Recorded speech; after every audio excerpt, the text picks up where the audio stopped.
तो आज हम अल्फोंस डोडेट की एक बहुत ही मशहूर कहानी द लास्ट लेसन पर बात करने वाले हैं। इसकी सेटिंग है 1870-71 का फ्रैंको प्रशिया युद्ध, जब फ्रांस हार गया था और उसके दो इलाके एल्सेज और लोरेन वो जर्मनी के कंट्रोल में चले गए थे। और हम ये देखने की कोशिश करेंगे कि इतना बड़ा पॉलिटिकल बदलाव एक छोटे से स्कूल के क्लासरूम में बैठे एक बच्चे फ्रांस की जिंदगी को कैसे पूरी तरह बदल देता है। हाँ, और ये कहानी सिर्फ इतिहास के बारे में नहीं है। नहीं, बिल्कुल नहीं। ये इस बारे में है कि जब आपकी पहचान, आपकी जुबान आपसे छीनी जाती है तो कैसा महसूस होता है। तो कहानी शुरू होती है एक बिल्कुल आम सी सुबह से।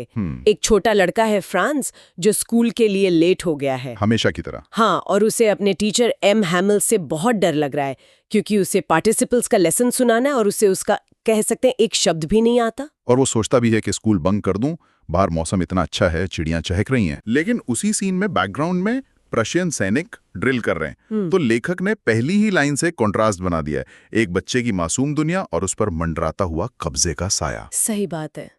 खैर, वो किसी तरह हिम्मत जुटाकर स्कूल की तरफ भागता है। रास्ते में टाउन हॉल के पास बुलेटिन बोर्ड पर उसे भीड़ दिखती है और वो सोचता है कि पिछले 2 साल से सारी बुरी खबरें, जंग हारने की, सेना में भर्ती की, वो सब वहीं से आई हैं। अब पता नहीं क्या हुआ होगा, पर वो रुकता नहीं है, भागता रहता है। और यहीं से कहानी का माहौल बदलना शुरू होता है। जब वो स्कूल पहुंचता है तो सब कुछ एकदम शांत। हाँ, बिल्कुल शांत। आमतौर पर तो वहां बहुत शोर होता था, डेस्क के खुलने बंद होने का, बच्चों के एक साथ पाठ दोहराने का। लेकिन उस दिन इतनी शांति थी जैसे रविवार की सुबह हो। उसे ये शांति ही डरा देती है क्योंकि वो तो इसी शोर के भरोसे था कि छिपते छिपाते अपनी सीट पर पहुंच जाएगा। बिल्कुल। अब उसे सबके सामने से जाना पड़ता है। लेकिन यहाँ एक और अजीब बात होती है। उसके टीचर एम हैमिल उसे डांटने के बजाय बड़े प्यार से कहते हैं। हाँ, ये बहुत अजीब था। वो कहते हैं, जल्दी अपनी जगह पर जाओ छोटे फ्रांस, हम तो तुम्हारे बिना ही शुरू करने वाले थे। ये फ्रांस के लिए पहला शौक था। और जब वो अपनी बेंच पर बैठता है तो 2 और चीजें उसे हैरान कर देती हैं। पहली तो उसके टीचर के कपड़े। हाँ, पहली एम हैमिल ने अपने सबसे अच्छे कपड़े पहने हुए थे। उनका वो हरा कोट, झालरदार शर्ट और रेशम की टोपी, जो वो सिर्फ इंस्पेक्शन या प्राइज सेरेमनी वाले दिन पहनते थे। बिल्कुल। और दूसरी, जो शायद सबसे चौंकाने वाली बात थी, कि क्लास की पिछली बेंचें जो हमेशा खाली रहती थीं, उन पर गांव के बड़े बुजुर्ग बैठे हुए थे। पूर्व मेयर, पूर्व पोस्टमास्टर और भी कई लोग, सब बहुत उदास और चुपचाप। ऐसा लग रहा था जैसे वो भी स्टूडेंट हों। हाँ, मुझे तो वो सीन पढ़कर लगा कि मामला किसी आम दिन का नहीं, बल्कि जैसे किसी अंतिम संस्कार का हो। बिल्कुल, ये एक विदाई समारोह ही था। टीचर का खास ड्रेस पहनना और गांव वालों का आकर बैठ जाना, ये दोनों बातें दिखा रही थीं कि वो सब मिलकर किसी बहुत जरूरी चीज को सम्मान देने आए हैं, जिसे वो खोने वाले थे। और वो चीज थी उनकी अपनी भाषा। एग्जैक्टली। और तभी एम हैमिल अपनी कुर्सी पर बैठते हैं और घोषणा करते हैं, मेरे बच्चों, ये आखिरी पाठ है जो मैं तुम्हें दूंगा। बर्लिन से आदेश आया है कि एल्सेज और लोरेन के स्कूलों में अब केवल जर्मन पढ़ाई जाएगी।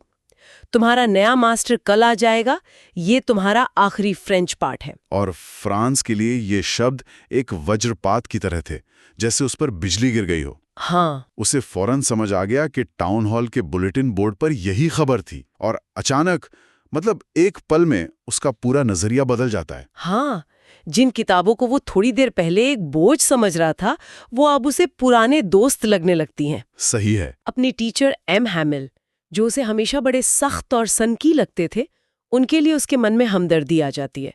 उसे एहसास होता है कि ये 40 साल से इसी स्कूल में पढ़ा रहे थे और अब इन्हें जाना पड़ रहा है। ये कहानी का सबसे अहम मोड़ है। इसे साइकोलॉजी में प्रोसेप्चुअल शिफ्ट कहते हैं। एक ही पल में फ्रांस के लिए हर चीज का मतलब बदल गया। अच्छा? जो चीजें उसे बेकार लग रही थीं, अब वो कीमती हो गईं, क्योंकि वो उससे छिन रही थी। और ये सिर्फ फ्रांस के साथ नहीं हो रहा था।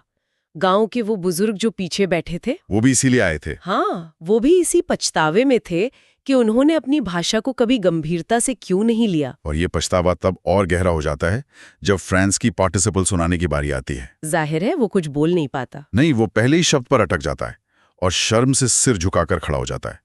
प्रेम हैमिल उसे डांटते नहीं। बिल्कुल नहीं, बल्कि वो कहते हैं कि इसमें सिर्फ तुम्हारी गलती नहीं है छोटे फ्रांस, हम सब गुनहगार हैं। तुम्हारे माँ बाप जो तुम्हें पढ़ाने से ज्यादा खेतों में काम पर भेजना चाहते थे ताकि कुछ पैसे ज्यादा कमा सकें, और मैंने भी तुम्हें अपने बगीचे में पानी डालने भेज दिया, या जब मुझे मछली पकड़ने जाना होता था तो तुम्हारी छुट्टी कर दी। तो यहाँ पर बात सिर्फ फ्रांस की गलती की नहीं है। नहीं, हैम हैमिल ये कह रहे हैं कि हम सब ने मिलकर अपनी भाषा को नजरअंदाज किया।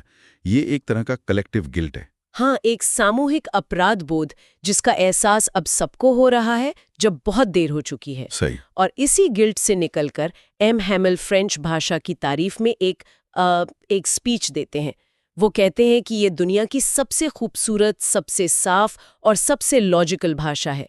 और फिर वो एक लाइन कहते हैं जो इस कहानी की जान है। वो कहते हैं, जब कोई कौम गुलाम हो जाती है तो जब तक वे अपनी भाषा से मजबूती से जुड़े रहते हैं तो ऐसा होता है मानो उनके पास अपनी जेल की चाबी हो। हाँ, ये लाइन बहुत पावरफुल है।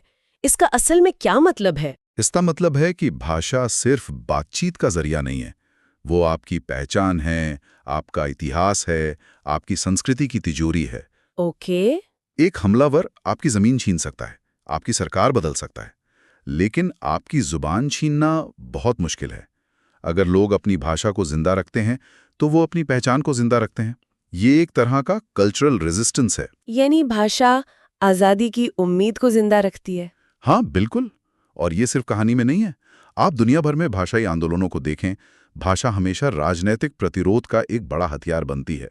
डोडेट यहाँ उसी नस को पकड़ रहे हैं जो किसी भी कब्जे वाली कौम की पहचान को जिंदा रखती है। वाह, ये तो कमाल का कनेक्शन है। अच्छा, उस दिन के पाठ में आगे क्या होता है? उस दिन एम हैमिल व्याकरण पढ़ाते हैं और फ्रांस को सब कुछ इतनी आसानी से समझ में आता है कि उसे खुद हैरानी होती है। वो सोचता है, मैंने कभी इतने ध्यान से सुना ही नहीं, और शायद टीचर ने भी कभी इतने धैर्य से पढ़ाया ही नहीं। ऐसा लग रहा था जैसे एम हैमिल जाने से पहले अपना सारा ज्ञान उन बच्चों के दिमाग में भर देना चाहते हैं। और फिर लिखने का पाठ होता है। एम हैमिल सबके लिए नई कॉपियां लाए थे जिन पर बहुत सुंदर हैंडराइटिंग में लिखा था, फ्रांस एल्सिस। फ्रांस को लगता है जैसे ये छोटे छोटे झंडे हैं जो क्लास में हर डेस्क पर लहरा रहे हैं। पूरी क्लास में बस कागज पर कलम चलने की आवाज आ रही थी। यहाँ लेखक की खूबी देखिए। डॉडेट ने एक बच्चे के नजरिए का इस्तेमाल किया है। एक पॉलिटिकल घटना जिस पर बड़े बड़े लेख लिखे जा सकते थे, उसे उन्होंने एक बच्चे की आंखों से दिखाया है। हाँ, इससे कहानी का असर बहुत ज्यादा पर्सनल और इमोशनल हो जाता है। बिल्कुल।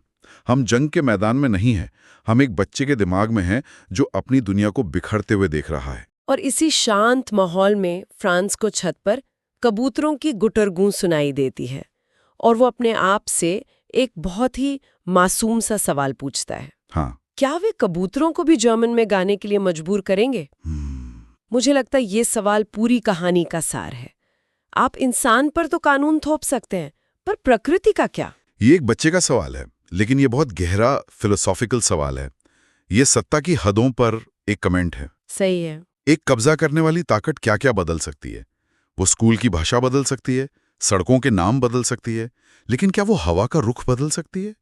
क्या वो पक्षियों के गीत को बदल सकती है? नहीं। ये सवाल उस पूरी कोशिश की बेतुकी बात को उजागर करता है कि हर चीज पर एक नई पहचान थोप दी जाए। और फिर कहानी अपने अंत पर पहुंचती है। जैसे ही चर्च की घड़ी में 12 बजते हैं, बाहर से प्रशियन सैनिकों के तुरही की आवाज आती है। वो ड्रिल से लौट रहे थे, और ये एक तरह से नए राज की शुरुआत का ऐलान था। उस आवाज को सुनकर एम हैमिल अपनी कुर्सी पर खड़े हो जाते हैं। उनका चेहरा पीला पड़ गया था। वो कुछ कहना चाहते हैं, मेरे दोस्तों, मैं लेकिन बोल नहीं पाते हैं। हाँ, उनका गला रूंध जाता है, इमोशन उन पर हावी हो जाता है। फिर वो ब्लैक बोर्ड की तरफ मुड़ते हैं, चौक का एक टुकड़ा उठाते हैं और अपनी पूरी ताकत से जितना बड़ा लिख सकते थे लिखते हैं, विवे फ्रांस, जिसका मतलब है फ्रांस अमर रहे। इसके बाद वो दीवार से अपना सर टिका लेते हैं और बिना कुछ बोले बस हाथ से इशारा करते हैं, स्कूल खत्म हो गया है, तुम जा सकते हो। और कहानी यहीं खत्म हो जाती है।